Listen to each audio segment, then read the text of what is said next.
1981 12 फरवरी की रात 11 बज रहे थे। दाऊद का बड़ा भाई शबीर अपनी पत्नी का किसी नर्सिंग होम से चेकअप कराकर घर लौटा ही था कि तभी घर पर रखा फोन घनघना उठा। फोन के दूसरी ओर शबीर की गर्लफ्रेंड चित्रा थी। चित्रा ने उसे अपने पास बुलाया। बस फिर क्या था, शबीर ने अपने पत्नी को ये कहते हुए बाहर निकल गया कि वो सुबह तक लौटेगा। अपनी सफ़ेद पद्मिनी फिएट कार को ड्राइव करते हुए शबीर चित्रा के पास पहुंचा और उसके साथ निकल पड़ा मुंबई की सड़कों पर सैर करने के लिए। जब उसकी नज़र कार के रियर मिरर पर पड़ी, उसने देखा कि एक फूलों से लदी एम्बेसडर कार उसका पीछा कर रही है। शबीर ने अपनी कार को एक पेट्रोल पंप पर रोक दी। एम्बेसडर कार भी पेट्रोल पंप पर आकर रुक गई और उसमें से 3 आदमी निकले। उनके हाथों में रिवॉल्वर्स थी। शबीर ने अपनी पिस्तौल निकालने की कोशिश की, लेकिन तब तक देर हो चुकी थी। उन 3 आदमियों ने गोलियों से शबीर को छलनी कर दिया। आप सलाम हिंदुस्तान देख रहे हैं। दोस्तों, इस कहानी में आगे बढ़ने से पहले वीडियो को लाइक कर दीजिए और अगर आपने चैनल को सब्सक्राइब नहीं किया है तो प्लीज़ सब्सक्राइब कर लीजिए ताकि मेरा हौसला बढ़ता रहे। आज से कई दशक पहले की बात है। अंडरवर्ल्ड में इतनी मारकाट नहीं हुआ करती थी। इन अंडरवर्ल्ड के लोगों का धंधा स्मगलिंग से ज़्यादा ताल्लुक़ रखता था। उस समय स्मगलिंग आकर्षक धंधा बन गया था। हाजी मस्तान, करीम लाला और वर्धा राजन उर्फ वर्धा भाई का ही मुंबई में राज चलता था। इन तीनों में अदावत जैसी कोई चीज़ नहीं थी, न कोई वर्चस्व की लड़ाई थी। लेकिन 80 के दशक में अंडरवर्ल्ड में एक नया गैंग उभरने लगा। इस गैंग का नाम था डी कंपनी। इस गैंग के सरगना दाऊद इब्राहिम और उसके बड़े भाई शबीर इब्राहिम कास्कर थे।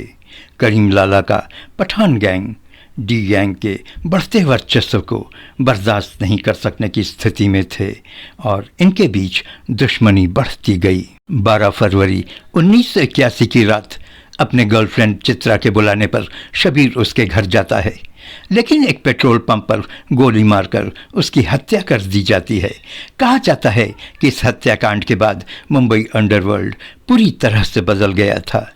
अब बात बात पर गोली चलने लगी थी। इस बदलाव में मान्या सुर्वे नाम के शख्स का काफ़ी बड़ा हाथ था।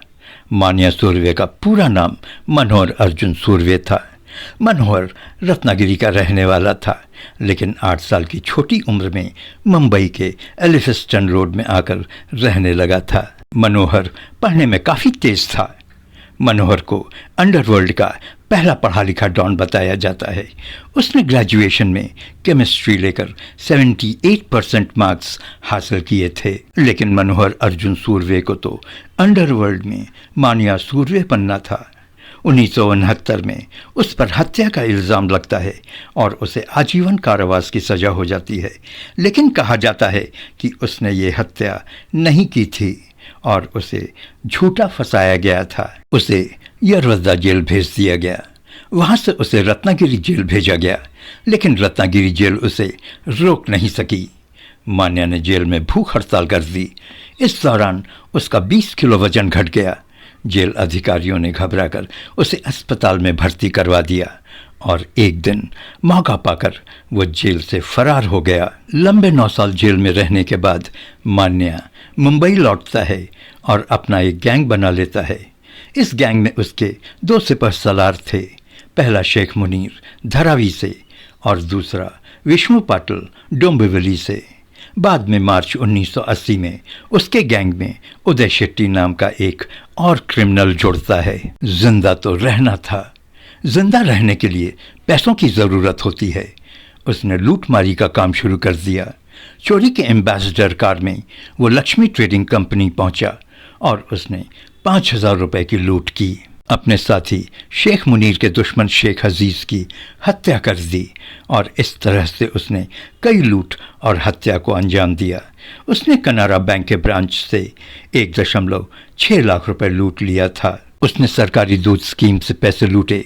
गुवंडी में 1.25 लाख रुपए की डकैती की और वो नारकोटिक्स के धंधे में भी उतर गया। उसका गैंग काफी तेजी से ऊपर आ रहा था। उसका नाम भी काफी हो गया था। तस्करी के धंधे में दाऊद के आने और डोंगरी इलाके में उसके वर्चस्व बढ़ने से पठान गैंग के करीम लाला काफी परेशान थे। आए दिन दोनों गैंग्स के बीच झड़पें भी होने लगी थीं। पठान गैंग दाऊद और शबीर को खत्म कर देना चाहता था। इस सिलसिले में उन्होंने मानिया सूर्य से संपर्क किया। मानिया सूर्य ने अमीर जदा खान और आलमजेब खान के साथ मिलकर शाबिर कास्कर की हत्या कर दी। इस हत्या से पुलिस महकमे में हड़कंप मच गया। मानिया के कारनामों से वैसे भी पुलिस की काफ़ी किरकिरी हो रही थी। इस हत्या से उन पर काफ़ी प्रेशर आ गया था। पुलिस मानिया के सभी संभावित ठिकानों पर दबिश देना शुरू किया। 22 जून 1981 को शेख मुनीर की गिरफ्तारी हुई। अगले कुछ ही दिनों में मान्या के सभी साथी पकड़े गए, लेकिन मान्या पुलिस के हत्थे नहीं आया। उसने भिवंडी के एक सेफ हाउस को ठिकाना बनाया हुआ था।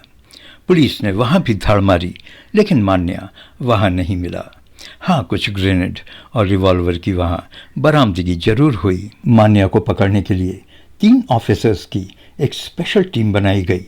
इन 3 लोगों में इंस्पेक्टर इसाक बागवान, राजा तांबट और सीनियर इंस्पेक्टर वाई.डी. भीड़े थे। 11 जनवरी 1982 को पुलिस को खबर मिलती है कि मान्या वडाला के अम्बेडकर कॉलेज के पास आने वाला है। 1:30 बजे के करीब वहां पुलिस फोर्स पहुंचती है। 20 मिनट के बाद वहां एक टैक्सी आकर रुकती है। मान्या उस टैक्सी से बाहर निकलता है। उसे दाल में कुछ काला लगा। उसने अपनी रिवॉल्वर संभालने की कोशिश की, लेकिन तब तक पुलिस की 5 गोलियां उसके छाती को भेद चुकी थीं। कहा जाता है कि ये इन्फॉर्मेशन दाऊद इब्राहिम ने पुलिस वालों को दी थी।